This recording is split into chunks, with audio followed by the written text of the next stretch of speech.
우리가 하나님을 찬양하는 것은 놀라운 일을 행하셨기 때문인데, 그 놀라운 일은 다른 것이 아니라 우리를 구원해 주신 것입니다. 얼마나 큰 은혜인지 말로 다 알 수가 없습니다. 새벽기도 나올라, 또 저녁에 나오실라. 여러분, 하여튼 어떤 시간이든지 하나님의 은혜로 채워지시기를 축복합니다. 오늘 말씀을 이제 13장으로 넘어왔어요. 그리고는 이제 제목을 예루살렘에서 안디옥 이렇게 했는데, 그것은 중심축이 이동했다 그런 뜻입니다. 사도행전은 28장까지 있습니다. 그런데 1장부터 12장까지는 그 중심이 예루살렘으로 되어 있습니다. 그래서 베드로와 요한이 중심이 되시고, 예루살렘 그 다락방에 성령께서 임하시고, 또 2장에 가보면은 이제 말씀을 전해서 하루에 3,000명이 예수님을 믿고 돌아오는, 그리고 또 성전 미문에 안진뱅이 장애인이 나음을 입고, 그러면서 굉장히 복음이 역동적으로 퍼져나가는 그런 말씀들, 또 집사 제도를 두어서 어려운 사람들을 구제하게 했던 이야기, 그러면서 핍박이 또 일어나가지고 스데반 집사님께서 순교하시는 걸 비롯해서 사방으로 이렇게 성도들이 핍박을 피해서 퍼져나가는 이야기, 그리고는 이제 바울이 등장하는 전조가 나오잖아요. 사울이라는 청년이 다메섹으로 가다가 주님을 만나서 거꾸러지는 이제 바울을 준비하시는 하나님의 그 손길이 언급되어 있고, 그리고 베드로를 대표로 보내서 이방인에게도 복음이 전해질 뿐만 아니라 성령께서 역사하신다 하는 것을 고넬료의 집에서 체험하게 하시고, 그것이 예루살렘 성도들에게도 전달되고, 12장에 오면 야고보 사도가 최초의 사도 중의 순교자로 세상을 떠나시고, 또 베드로도 죽이려고 했었는데 주께서 그를 구출하시는 이야기, 그리고 교회를 핍박하던 헤롯 아그리파 1세가 하나님의 진노 가운데 죽는 이야기, 이렇게 쭉 전개되는데 그 중심이 예루살렘 교회를 축으로 하고 있어요. 그런데 이제 13장으로 넘어오면 그 축이 완전히 이동하는 걸 볼 수 있습니다. 그래서 오늘 13장에 와보면 안디옥 교회가 그 중심이 되고 있어요. 물론 그 이후에도 예루살렘 교회가 전혀 안 나오는 것은 아닙니다. 15장에 보면 이방인들에게 복음을 이제 전도하는데, 본격적으로 하는데, 이방인들은 본래 할례도 안 받은 사람들이고 율법이 무엇인지도 모르는 사람들인데, 이제 그들도 예수님의 복음을 듣다 보니까 그들에게 어디까지 율법이나 할례를 요구해야 되는지 이게 교회 안에 아주 어려운 숙제가 됐습니다.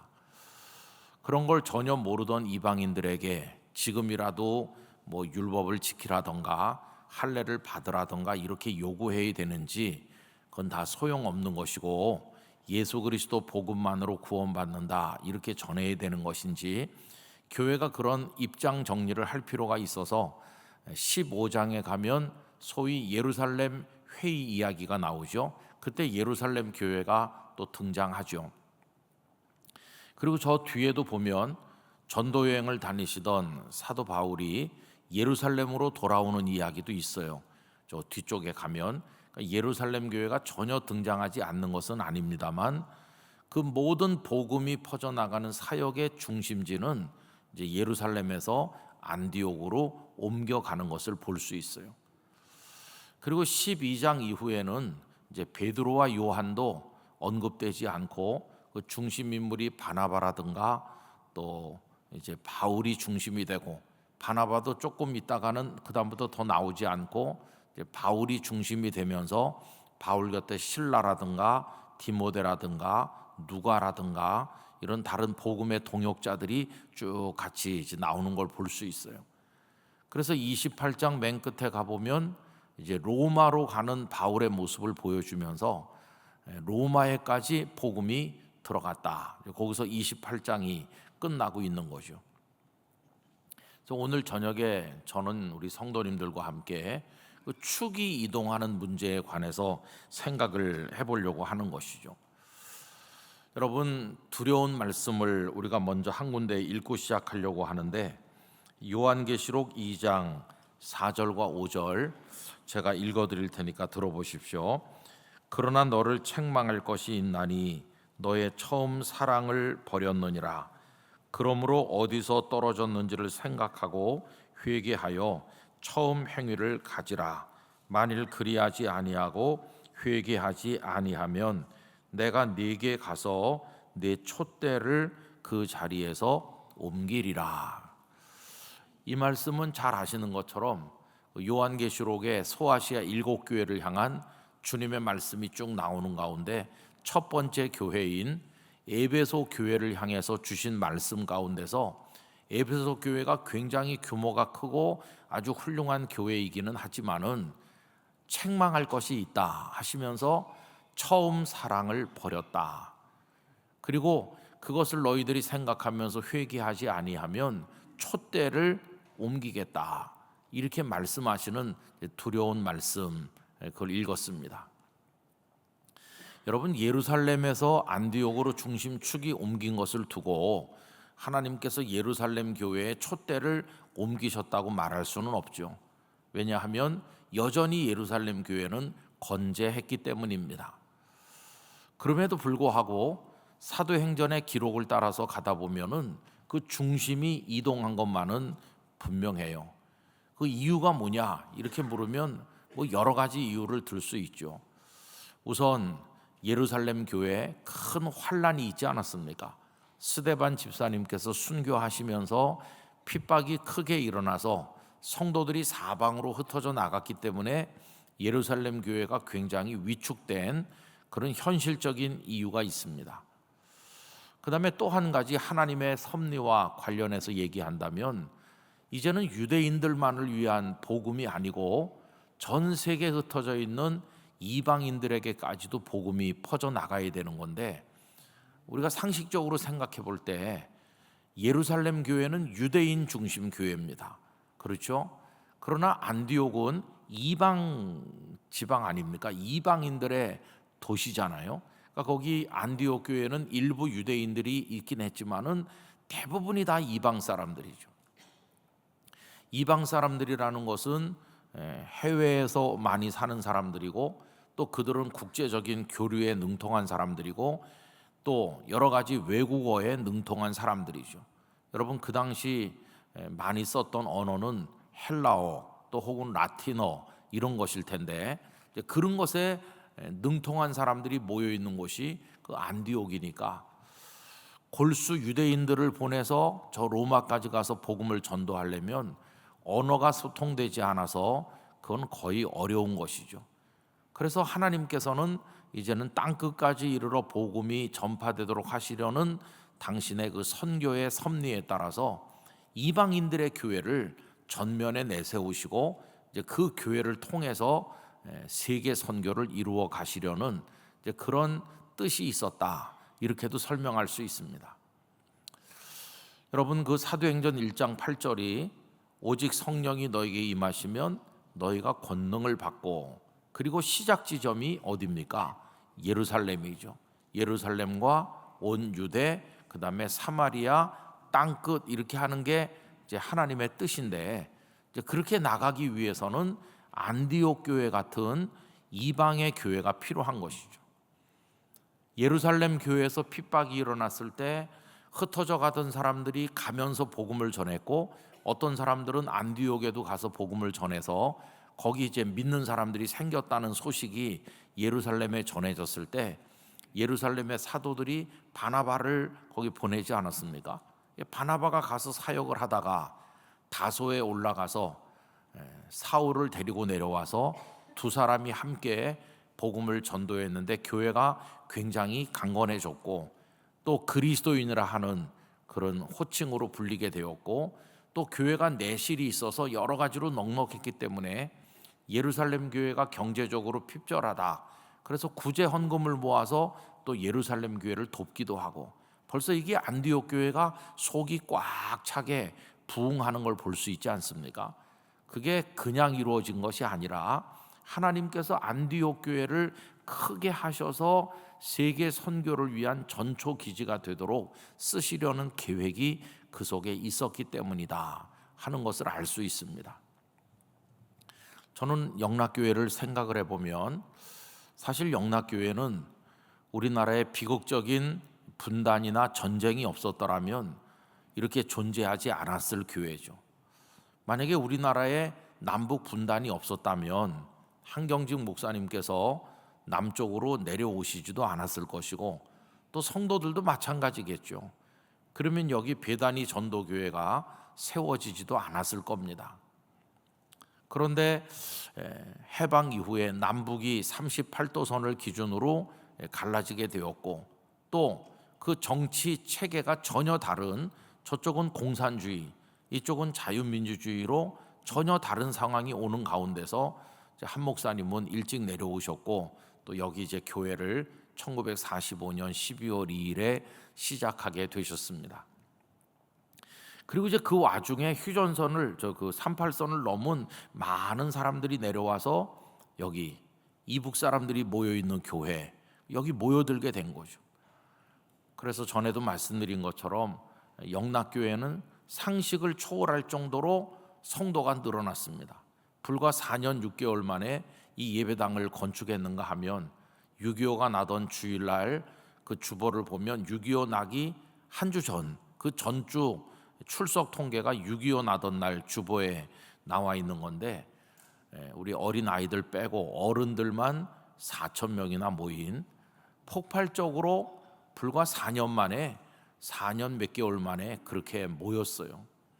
저는 어떻게 그렇게 모여들었을까? 물론 여러 가지 요인을 얘기할 수 있어요. 한경직 목사님의 목회가 탁월했다라고도 말할 수 있고 또 38도선을 기점으로 나눠져 있던 그런 정치 사회적인 상황이 북한 땅에 이북 땅에서 많은 사람들이 넘어오게 한 동인이 되었고 그래서 동양인들이 있는 이곳에 사람들이 모여온 거 그것도 무시할 수 없는 그 이유 중에 하나일 것이에요. 그러나 저는 그 모든 것보다 가장 큰 그렇게 될 수밖에 없었던 어떤 뭐가 있다면 그건 하나님의 뜻이라고 믿습니다.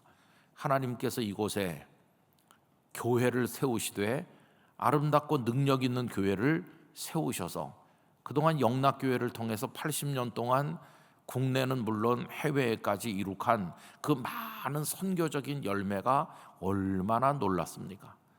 저는 이 모든 것들이 하나님의 뜻과 계획 가운데서 이루어진 것이라고 생각합니다. 그리고 그 중간에 많은 주의 종들이 참여한 거죠. 마치 안디옥 교회에 바나바가 있었고 또 나중에 바울이 된 사울이 있었고 많은 이들이 있는 것처럼 영락교회 하나님께서 많은 사람들을 보내주셔서 정말 주님을 사랑하고 헌신하는 이들의 눈물 어린 기도와 주님 사랑과 물질의 헌신과 시간의 헌신, 복음 전도를 통해서 정말 괄목할 만한, 세계가 놀랄 만한 이제 그런 일들을 이루셨는데 그게 다 하나님의 계획 가운데 있었다. 그렇게 생각을 하는 것입니다. 자, 그러면서도 이제 한 가지 마음의 두려움이 느껴지는 것은 아까 읽었던 에베소 교회를 향한 주님의 책망, 회개하지 않으면 촛대를 옮긴다. 또 그 말씀이 마음속에 이제 두려움으로 남는 거죠. 여러분, 복음이 더 왕성했던 곳이 이 남쪽입니까? 북쪽입니까? 이렇게 물으면 그 정답이 북쪽입니다.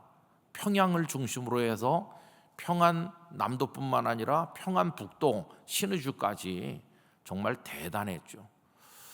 여러분, 당연히 신학교를 세우면 서울에 세웠어야 될 것 같은데 물론 그때는 서울이란 말을 쓰지 않고 뭐 경성 그랬었는데요. 그전엔 한양이었고 당연히 여기에 신학교가 세웠어야 되는데 평양 신학교가 세워지지 않았습니까? 그것도 또 이상한, 어떻게 평양이냐? 근데 거기가 가장 복음이 왕성했거든요.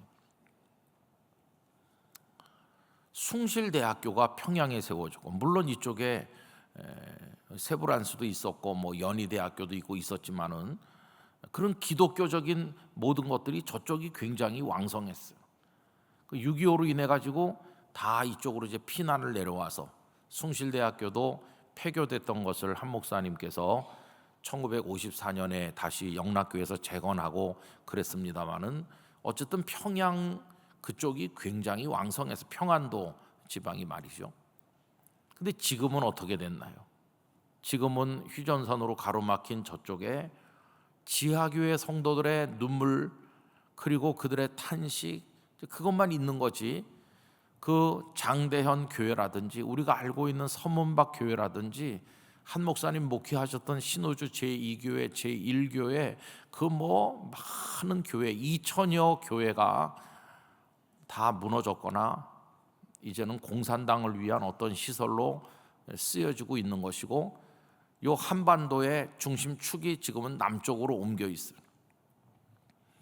그래서 지금은 우리 대한민국 안에 교회들이 수만여 교회들이 있어서 여러 가지 선교 사역, 복음 사역을 하고 있어요. 저쪽은 텅 비었어요.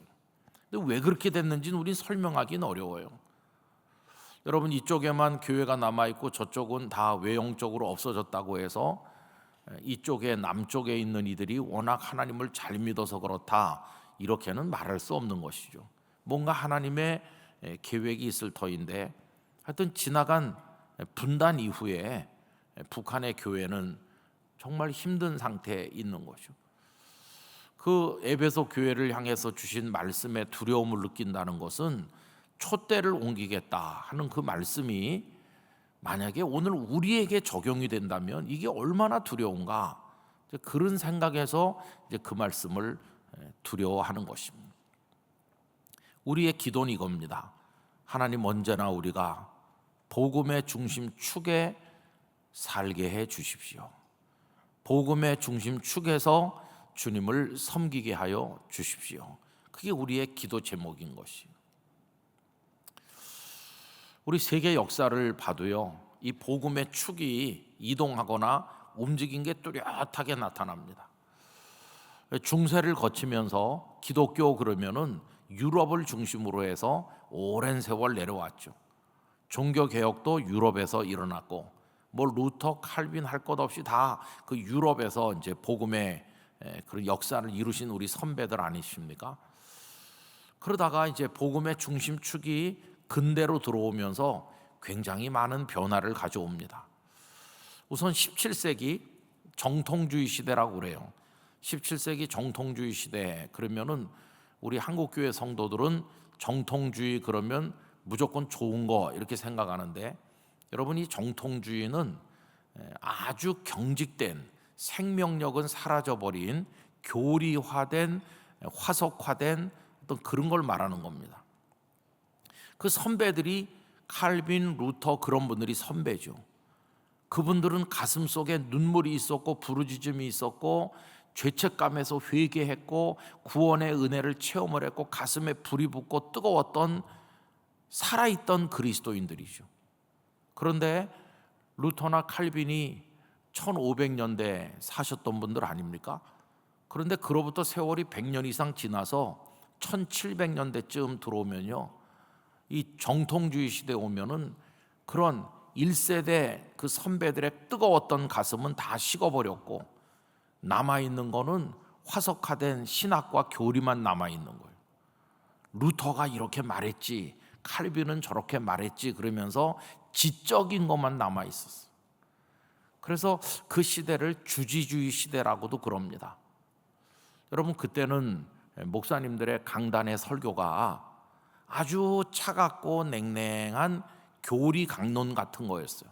딱딱한 지식을 이렇게 전수하는, 그리고 그 당시 집필한 책들은 보통 10권, 15권 전집 중심으로 집필을 했는데 읽을 수 없을 정도로 따분한 그런 논쟁들 그런 것들로 꽉 차 있어요.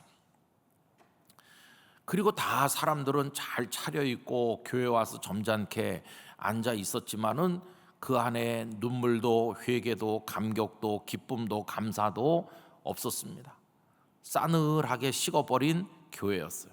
사람들은 다 교회를 떠나서 바깥으로 나가기 시작했고 새롭게 등장한 철학적 사조에 자신을 맡기기 시작했어요.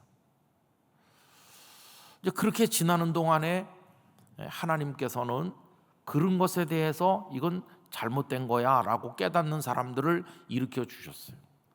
이제 그런 흐름들이 몇 가지 있는데, 예를 들면 경건주의자들이 그런 분들이었어요.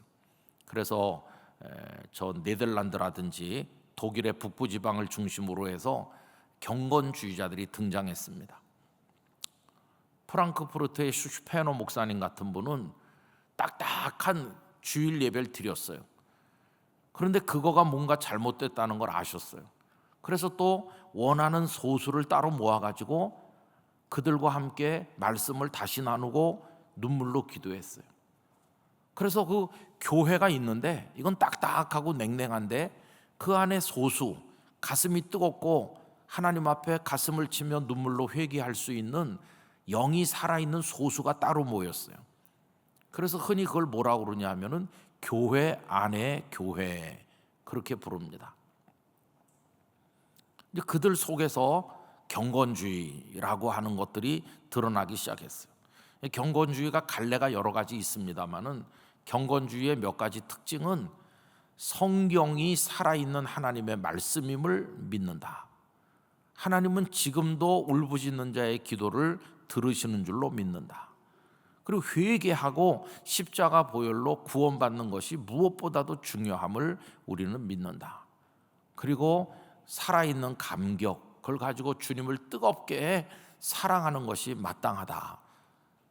우리가 익숙하게 알고 있는 가슴이 뜨거운, 그리고 눈물의 기도가 있는, 그리고 성경을 생명같이 사랑하는 그런 사람들의 모임이요. 그들은 신학자도 아니고 그들은 세련된 지식인도 아니었지만은 하나님 앞에 주님을 믿는 감격이 있었어요. 구원받은 기쁨이 있었어요. 이런 사람들이 이제 할레 대학을 중심으로 봉사활동도 많이 했고, 독일 교회는 봉사 잘하는 교회로 지나간 몇백 년 동안 유명했는데 그 중심이 이제 할레 대학을 중심으로 한 것이죠. 프랑케 목사님 같은 분이 할레 대학의 지도자가 됐어요. 다 경건주의 흐름입니다. 그리고 이제 그 갈래에서 두각을 나타낸 분 중에 한 분이 진젠돌프 백작이라고 하는 분이 계시죠. 그분은 자기 영지, 그분은 백작이니까 넓은 땅을 가지고 있는 귀족인데 거기서 이제 같은 신앙 고백을 가진 사람들을 모아가지고 함께 하나님을 섬겼어요. 근데 이 진젠돌프 백작의 가슴에도 눈물이 흐르고 있었어요. 어느 날 그는 십자가에 달리신 예수님을 그린 그 그림을 바라보고 큰 충격과 함께 은혜를 받았습니다. 왜 예수님께서 날 위해 십자가 달리셨나? 십자가에서 출발했어요. 그리고 그 앞에 거꾸러졌어요. 그거는 머릿속으로만 하나님을 생각하는 지적인 그런 것들이 아니고 가슴 속에 찔림이 있고 회개가 있고 감사가 있는 그런 신앙이었어요. 그래서 진젠돌프의 공동체에 사람들이 모여들어서 거기서 같이 그런 고백을 나누며 있었어요.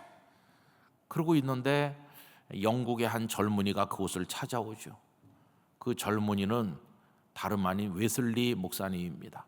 나중에 감리교 운동을 일으켜서 감리교의 선구자가 된 웨슬리 목사님이 찾아오죠. 그 웨슬리 목사님은 그 이전에 그분 개인적인 스토리가 많잖아요. 오늘날의 조지아주에 해당하는 신대륙에 가서 선교사 하다가 실패도 하고 또 배를 타고 대서양을 건너다 죽을 고비도 넘기고 좌절에 빠져서 런던으로 돌아왔다가 성경 공부에 갔다가 큰 은혜를 입었는데 그 성경 공부 모인 사람들이 바로 그 모라비안 교도들이고 모라비안 교도들에 대해서 감동을 받고 그들의 뿌리를 추적하다가 진젠돌프 백작을 알게 된 거고, 그래서 그는 독일까지 가서 진젠돌프 백작의 그 헤르누트의 공동체를 찾아가서 거기서 감동을 받고 그의 가슴에 불이 붙어가지고 돌아오죠. 그래서 이제 감리교 운동이 영국에서 일어난 겁니다. 근데 그 웨슬리에게는 옥스포드 다니면서 같이 기도하고 사회 봉사 활동을 했던 친한 친구들이 몇 사람이 있었는데 그 중에 한 사람이 조지 휘필드죠.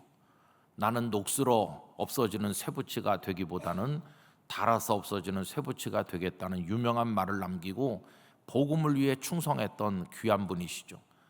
이분은 나는 영국 땅에서 하는 게 이제는 그거 가지고는 부족하다고 생각한다. 그러면서 대서양 건너서 아메리카 대륙으로 건너갔죠. 휘필드는 아메리카 대륙에서 하고 웨슬리 목사님은 영국에서 하고, 그럼 이 휘필드 목사님은 아메리카로 건너가서 거기가 이제 미국이 이제 시작되는 그 무렵인데 거기 가서 조나단 에드워드와 연결되고, 그래서 미국의 제1차 대각성 운동, 문자 그대로 각성하는 겁니다, 하나님 앞에서. 그 다음에 제2차 대각성 운동이 일어나고, 그 중간에 무디 선생 같은 분이 등장하고 막 가슴이 뜨거운 사람들이 나타나서 내가 19세기가 끝나기 전에 세계 선교의 주역이 되겠다. 그러면서 젊은이들이 여름방학에 모여서 집회를 열면 마지막 날 밤 수백 명씩 일어나서 내가 전 세계 아시아, 아프리카로 가서 선교사 되겠습니다. 어마어마한 복음의 불길이 일어나게 된 거죠. 우리나라에 오셨던 언더우드나 아펜젤러 목사님들도 그런 영적 감화의 물줄기 거기 있었던 분들이라고 할 수 있어요. 그래가지고 그 교회 중심축이 많이 이동합니다. 유럽에서 오랫동안 내려오던 기독교가 그 차갑게 식어버린 정통주의, 그걸로 인해서 거의 다 고사되고 죽어버릴 뻔했는데 하나님께서 가슴이 뜨거운 사람들을 일으켜가지고 이제는 유럽이 중심축이었던 것이 아메리카 대륙으로 옮겨요. 유럽 교회는 오늘날 지금 다 죽어버렸습니다. 유럽의 교회. 지금 저 영국, 프랑스 뭐 할 것 없이 현재 유럽 교회는 다 죽은 교회예요.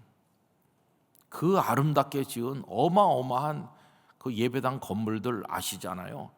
그게 막 수천 개씩, 만 개씩 매물로 나와 있어요. 그 예배당 안에 예배 드리는 사람 없어요. 텅텅 비어 있고 이제는 관광지로 변한 지가 오랜데 그것도 자꾸 수리를 해야 되는데 무슨 돈으로 수리합니까? 정부가 계속해서 수리비를 보조하다가 이제는 정부도 지쳐가지고 손들고 그 엄청난 건물들이 이슬람 사원으로 바뀌기도 하고 술집으로, 서커스 공연장으로, 그게 지금 현재 유럽의 모습입니다. 그리고 그 이제 조나단 에드워드나 또 휘필드 목사님 그때 그 18세기 그때 대서양을 건너서 미국으로 건너간 교회는 아까 말씀드린 것처럼 1차, 2차 대각성 운동이라든지 오순절 운동이라든지 이렇게 했어요. 근데 그것도 처음에 그 신대륙에 건너간 건 청교도들 아닙니까? 그러면서 그 다음에 영국 성공회 앵글리칸 처치가 가고 뭐 장로교 신앙도 뿌리 내렸는데 이건 전부 동부 쪽에 있어요. 그 동부 쪽에 있는 점잖은 미국 교회들, 예배당 잘 짓고 양복 쫙 입고 이렇게 주일날이면 또 그 부인들하고 이렇게 손잡고 분위기 있게, 다 영화에서 보는 뭐 다 이렇게 쓰고 또 베일로 가리고 손에 장갑 끼고 그러면서 교회 드나들던, 그리고 점잖게 아주 세련된 예배 순서에 따라 예배하던 동부 쪽에 있는 교회들은 다 쇠퇴했습니다. 지금 미국의 장로교 신학교들은요, 학생이 없어가지고 학교가 다 없어지거나 축소되거나 통폐합하거나 현재 그렇습니다. 현재 한국에서 유학 오는 사람 없으면은 유지하기 어렵다, 그런 말 나온 지가 제법 됐어요. 장로교가 이게 시대 변화를 잘 못 따라가는 거죠. 그런데 이제 미국 교회는 그래도 좀 활발하게 남아 있는 게 19세기부터 18세기부터 그랬습니다만은 그 감리교, 영국에서 일어난 감리교 운동이 넘어왔고, 그 다음에 침례교.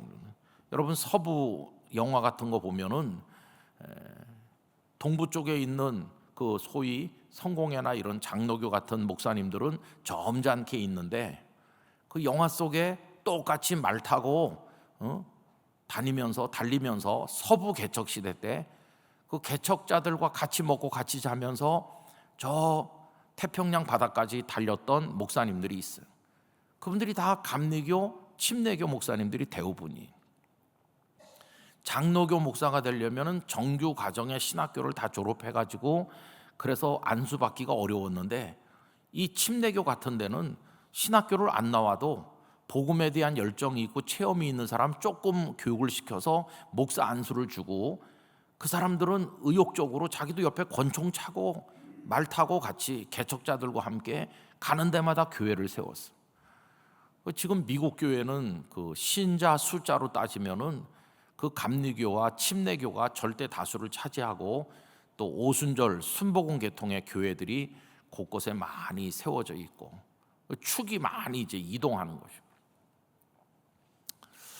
여러분, 우리 대한민국 교회는 역사가 그렇게 길진 않은데 우리나라에는 세계에서 아주 좀 독특한 나라입니다. 우리나라는 장로교가 아직도 강한 나라가 우리 대한민국이죠. 전 세계에서 모든 나라에서 장로교가 힘을 못 쓰는데 한국에서는 장로교가 아니면 힘을 못 쓰는 반대 현상이에요. 근데 우리 장로교의 맹점은 뭐냐 하면은 의사 결정이 힘들다는 거예요. 그래서 그 회중교회는 회중 전체의 논의에 의해서 결정한다 이렇게 하지만 사실은 그 교회를 리더하는 목회자의 뜻이 결정적으로 중요해요. 근데 우리 장로교는 뭐 당회도 있고 재직회도 있고 뭐 하나 결정하려고 그러면은 힘들고 담임 목사님 한 사람 모셔오려고 그래도 막 1년 2년씩 걸리고 그 중간에 싸우고 또 갈라지고 막 이러니 이게 언제 시대는 빠르게 변하는데 적응이 잘 따라가질 못하잖아요. 그래서 거룩한 융통성을 가지고 성령님의 명령에 순종하는 그런 영적으로 역동성을 가진 교회가 되어야 되는데 이런 게 이제 어려운 문제로 남아 있어요. 자, 이제 그런 얘기는 그만하고요. 이제 이 안디옥 교회가 어떻게 중심축이 됐을까?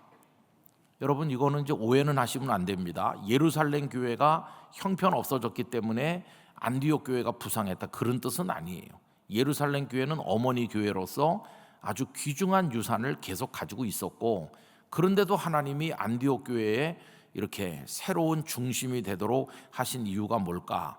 아까 하나님의 섭리가 전 세계 선교를 위해서 이방 교회가 필요했기 때문이라고 말씀드렸는데 이제 그거 빼놓고도 안디옥 교회에 돋보이는 면이 뭘까? 오늘 본문에서 보면은 몇 가지 얘기할 수 있는 게 있어요. 첫째는 다양성입니다. 다양성. 여러분, 오늘 말씀 1절에 보면 다양한 사람들의 이름이 언급되잖아요. 안디옥 교회 선지자들과 교사들이 있는데 바나바는 우리가 너무 잘 아는 그 바나바죠. 니게르라 하는 시므온, 이 니게르가 피부가 검은 사람으로 이해하는 사람들도 있어요. 그래서 혹시 구레네 시몬이 아닌가 하고 짐작하는 사람도 있지만 그건 좀 지나친 억측일 것이다 이렇게 생각이 들고, 또 구레네 사람 루기오, 또 분봉왕 헤롯의 젖동생 마나엔, 이거는 유모의 아들이란 뜻인지 뭔지는 정확히 모르지만 하여튼 헤롯의 가문과 뭔가 이렇게 가까운 사람이죠. 그리고 이제 사울 이렇게 돼 있어요. 여기 언급된 몇 사람의 이름을 보면은 저 멀리서 온 사람도 있고 유대인도 있고 그리고 출신이 다양해. 이방에서 온 사람도 있고 이렇게 다양성. 그러니까 안디옥 교회는 꽉 막힌 교회가 아니고 굉장히 문호가 넓혀진 누구든지 다 와서 자리 잡을 수 있는 그런 교회였다 하는 걸 알 수 있어요. 그 다음에 무엇보다도 영적인 교회라는 것입니다. 영적인 교회. 오늘 본문 2절에도 보면 주를 섬겨 금식한다 그런 말이 나오고 3절에도 금식하며 기도하고, 이 금식과 기도라고 하는 아주 영적으로 깨어서 하나님 앞에 매달리는 신령한 교회였었다 하는 걸 알 수 있죠. 그 다음에 또 안디옥 교회는 성령님께 순종하는 교회예요. 성령님께서 바나바와 사울을 따로 세우라 하시잖아요. 거기 2절 주를 섬겨 금식할 때 성령이 이르시되 내가 불러 시키는 일을 위하여 바나바와 사울을 따로 세우라 하시니, 사실 이 안디옥 교회에 두 기둥을 꼽는다면 이 두 분이죠. 바나바와 사울. 바나바와 사울을 빼면 안디옥 교회는 누가 담당하지 할 정도로 현실적인 큰 문제인데도 성령께서 두 사람을 따로 세우라 하니까 즉각적으로 순종했다는 것을 볼 수 있어요.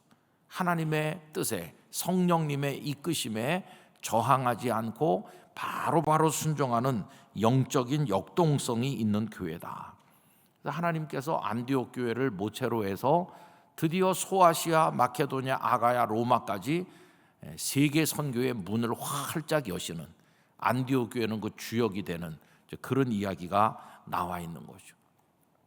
그래서 예루살렘 교회를 중심으로 했던 사도행전의 이야기가 이제는 안디옥 교회를 중심으로 전개되는 것을 볼 수 있어요. 여러분, 우리 영락교회는 지나간 수십 년 동안 한국 교회를 이야기하자면 영락교회에서부터 시작했어요.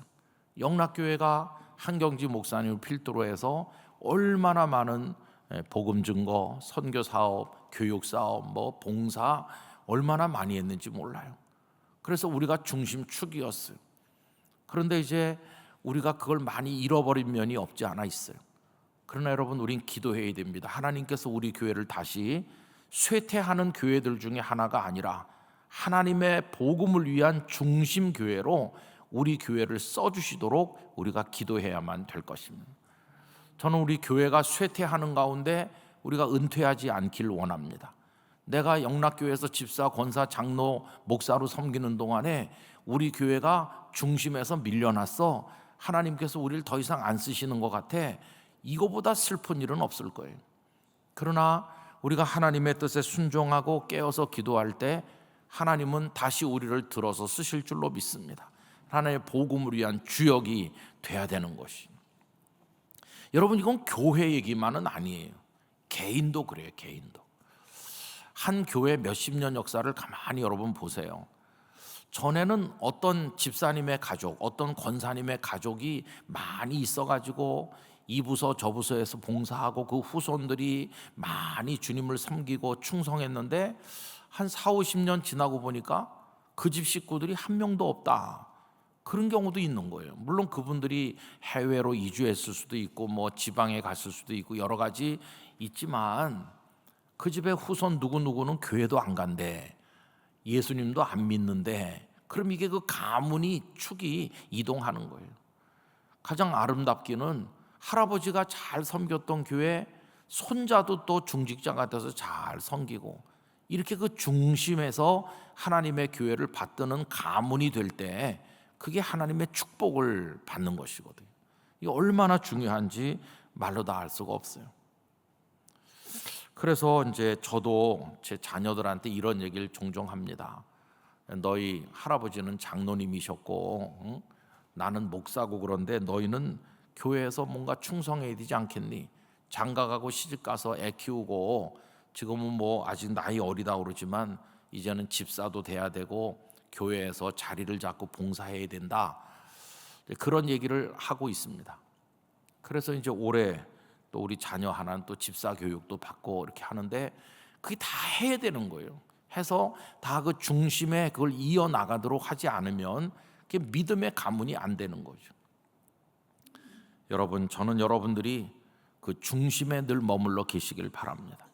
믿음의 중심에서 하나님을 섬기고 축복의 중심에 머무르고 한때는 우리 가정이 그랬었는데 지금은 우리 가정은 존재감도 없고 우리는 다 밀려났다. 이렇게 되면 슬픈 거거든요. 그래서 하나님의 뜻 가운데 우리가 쓰임바 돼야 되는 것인데 어떻게 하면 언제나 그 하나님의 은총 안에 머무르면서 그 축복을 누리면서 하나님 나라 복음을 위해서 쓰임바 되는 그 자리를 지켜나가고 그 복을 누릴 것인가. 이게 우리에게 영적으로 주어진 큰 과제라고 생각하는 것입니다. 저는 목사로서 그저 두려우면 우리 한국 교회가 세계 선교의 흐름에 있어서 중심에서 밀려나가지고 쇠퇴하고 그렇게 될까봐 정말 두렵죠. 요즘의 세계 교회는 오히려 옛날에 변두리였다고 하는 저 남미나 아프리카나 아시아 일부 국가에서 오히려 더 왕성하게 일어나고 한국 교회는 그 힘을 많이 잃은 게 사실이에요. 여러분, 우리가 정신을 차려야 됩니다. 깨어서 기도해야 됩니다. 하나님께서 우리를 끝까지 아름답게 써주시도록 기도하며 헌신하며 나가게 되기를 간절히 기원합니다. 영락교회가 오늘의 안디옥 교회처럼 쓰임받기 위해서 여러분들이 끝까지 기도해 주시기를 부탁드립니다. 기도하겠습니다. 거룩하신 하나님 아버지, 우리 주님께서는 에베소 교회가 최고의 교회인 것처럼 보였지만 회개하지 아니하면 촛대를 옮긴다고까지 말씀하셨고, 실제로 교회 역사를 고찰해 보면 촛대를 옮기신 것들을 여기저기서 볼 수가 있습니다. 그렇게 왕성했던 교회들이 있었는데 지금은 믿는 자가 다 사라져버린 그런 곳이 많이 있음을 저희들이 보며 두려움을 느낍니다.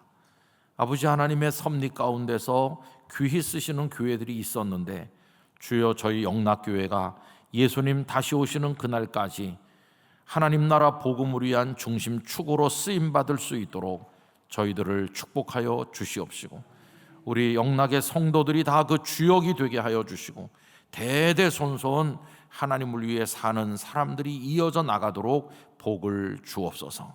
깨어있게 하여 주시옵시고, 우리의 마음을 열게 하여 주시옵시고, 성령님의 지시에 아멘으로 순종하는 교회가 되게 하여 주옵소서. 주여 우리를 남북 통일을 위해서도 써주시고 세계 선교를 위해서도 써주시고 하나님 나라 영광을 위하여 사용하여 주옵소서. 예수님의 거룩하신 이름으로 기도드리옵나이다. 아멘.